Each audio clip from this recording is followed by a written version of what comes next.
Good morning, ladies and gentlemen, and a warm welcome to Cando FM. I'm Steve Forster Driver, and I am today talking with the esteemed retired GP, Dr. Liz Nugent.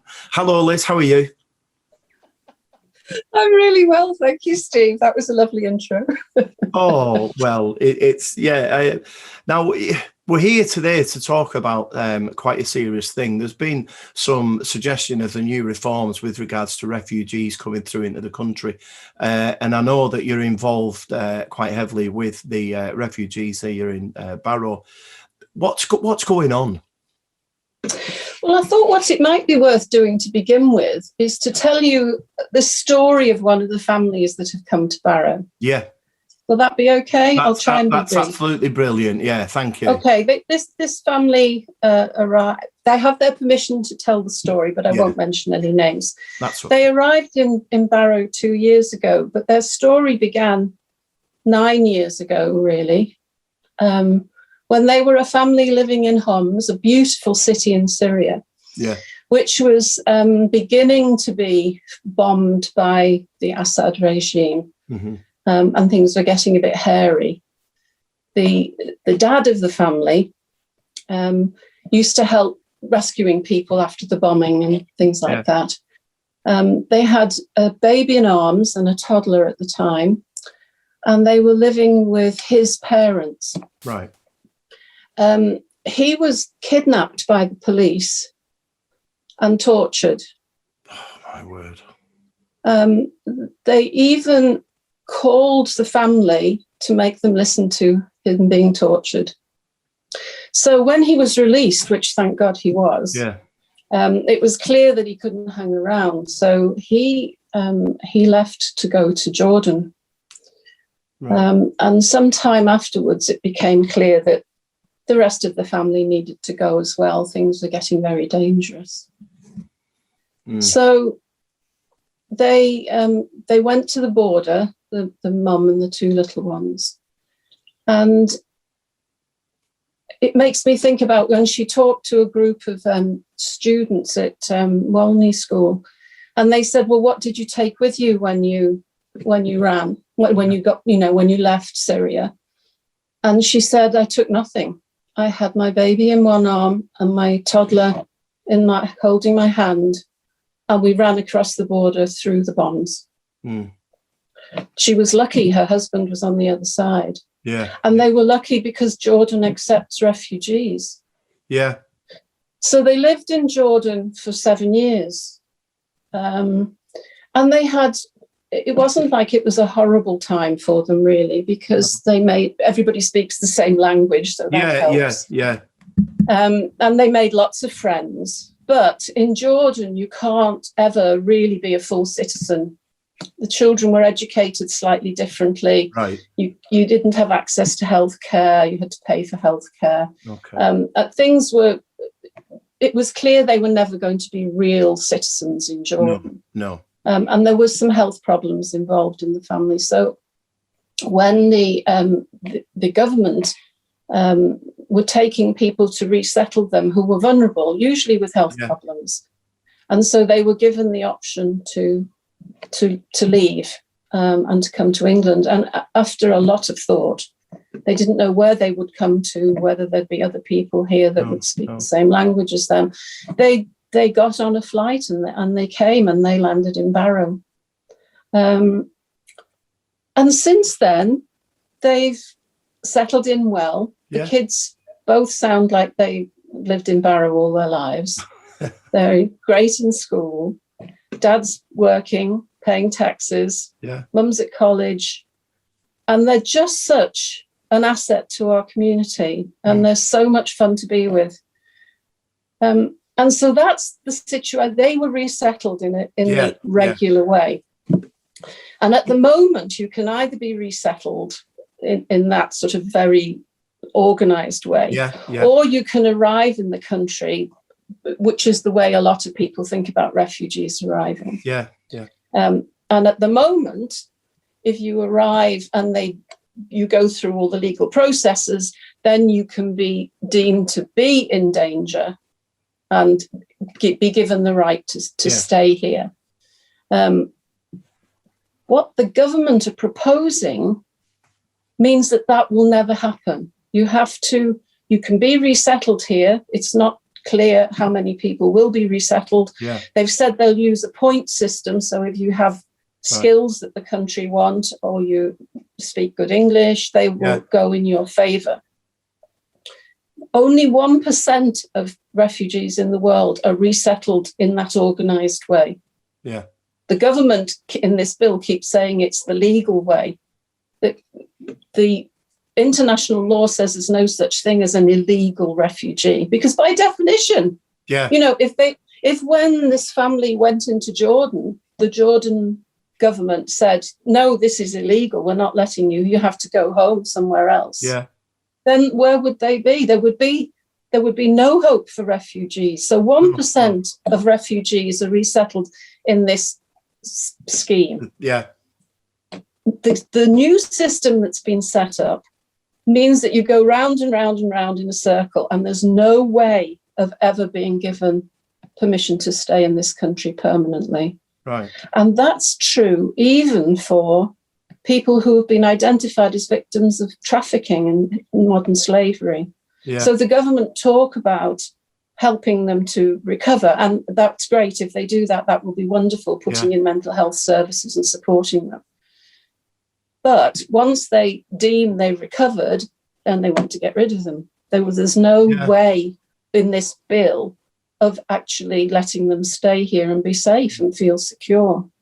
I mean, I suppose it's worth saying at this point that this isn't just an isolated incident that happens in Great Britain and in England.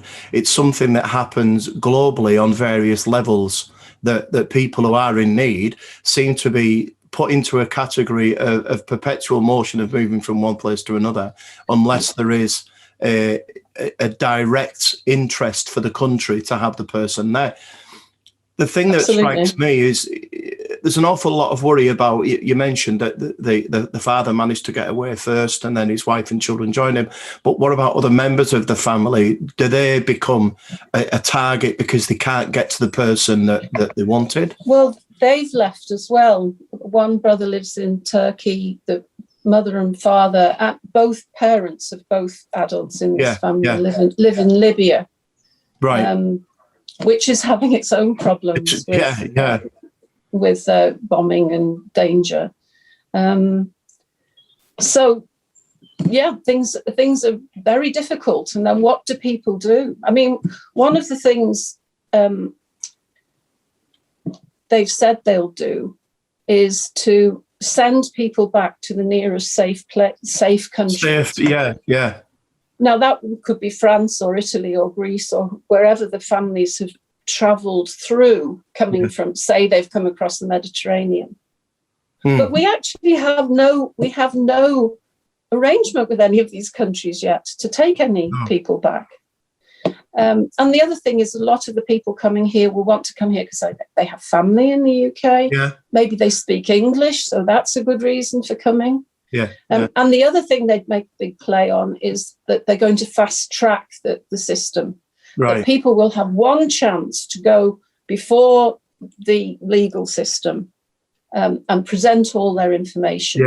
Are they a victim of trafficking? How much danger were they in? Well, who's going to help them do that? I mean, you need a good lawyer to help you gather all that information and do that. Exactly. And if you only have one chance to do it, that's really difficult, isn't it? And the other thing that's happened is, in the past, this fast track system has been challenged in the court and overturned. Yeah. So two of the main premises that this bill is built on, as yet, have no legal standing. No. And the other thing, what they're trying to get through now, isn't it? The fact that they're going to make some kind of a legal standing in judiciary from a bill that actually doesn't really work in reality. Certainly doesn't work as things are at the moment. I mean, who knows what will happen. The other thing is that there are a lot of "we will consult" on in the bill. Yeah. I mean, I'm not an immigration lawyer by any chance, and I did wade through the bill several times to try and understand it. But I've lost my train of thought here. I think very often what happens happens is when you get a bill like this, it takes away the morality of life. You're trying to look at a legal standpoint, and understandably, we do have people in this country that are concerned that we are bringing a lot of people into the country, whether it's through a bill like this or through the illegal systems. And I know that there's ways of going forward and tackling that. But the bottom line of it is that there's people in war-torn countries that are being politically persecuted, they're being abused, and there's got to be some point when we say, as a nation, we need to address this. Absolutely. And you either need to vastly increase the number of people who are resettled here in the regular way, or there needs to be some kind of humane system. I mean, what they're planning to do at the moment is they plan to get rid of you if they can. If they can't get rid of you, then you will be housed in either old barracks or offshore facilities. Now, what are offshore facilities? The mind boggles. And so people will be living in squalor, in danger, and in poverty, because unless you're deemed destitute, however you define that remains to be seen, there will be no recourse to finances. For people either. So basically, the aim is to keep everybody out of the country. That's what the aim is. I mean, we have a duty of care with people within our own country and also with people that need help. I sometimes struggle to understand how we get past these legal representations of you've got to tick this box, you've got to tick that. There surely has to come a point, and I know there's an awful lot of children being affected by this. How do you justify a child not coming into a country for help? It doesn't precisely, and that's another issue, because there's a big issue around how do you define a child? If they don't have a passport, then you have to say, well, is this person 18 or not? So there's big play in the bill about using scientific measures to find out how old somebody is. Well, I researched that, what are the scientific measures? And at best, they're 2 years out either way. There is no real scientific measure. So if you've got a 16-year-old lad who's come here on his own, who's highly traumatized, and they'd say, you're 18 and a half, he's off, he's out. That's damaged his life forever. So how can we do something about this as people in Barrow? Is there a way that we can lobby a vote? Is there a petition? There are lots of petitions online at the moment. There's Freedom from Torture, which is one that's building up its. You can write to the MP. I wrote to Simon Fell last night. Because he says he supports the bill, but my understanding that he's a good, kind family man, and maybe he will listen. But the other thing is that the consultation period ends in 2 days. Normally, there's a 12-week consultation period. This time, there's only been a 6-week consultation period. That was something that struck me when I was looking through. It seems to be that there's a notable change in the length of consultations for this particular bill to go forward. And I think maybe it could be a reaction from the government to kind of offset various other things. We don't know. But I also believe that it's not just the present government's considerations as well. This goes right across the board within the MPs, that they're looking to address the immigration laws, and there's quite a lot of them quite happy to go forward with this. Yeah, absolutely. Well, a lot. And as you see from the responses to the Evening Mail article from last night, a lot of people who probably just don't understand the reality of the human situation. Which is why I wanted to explain what families have been through. Because I'm sure most people with honestly held views about, they feel that immigration just needs to stop, just don't understand how dire the situation is for other human beings.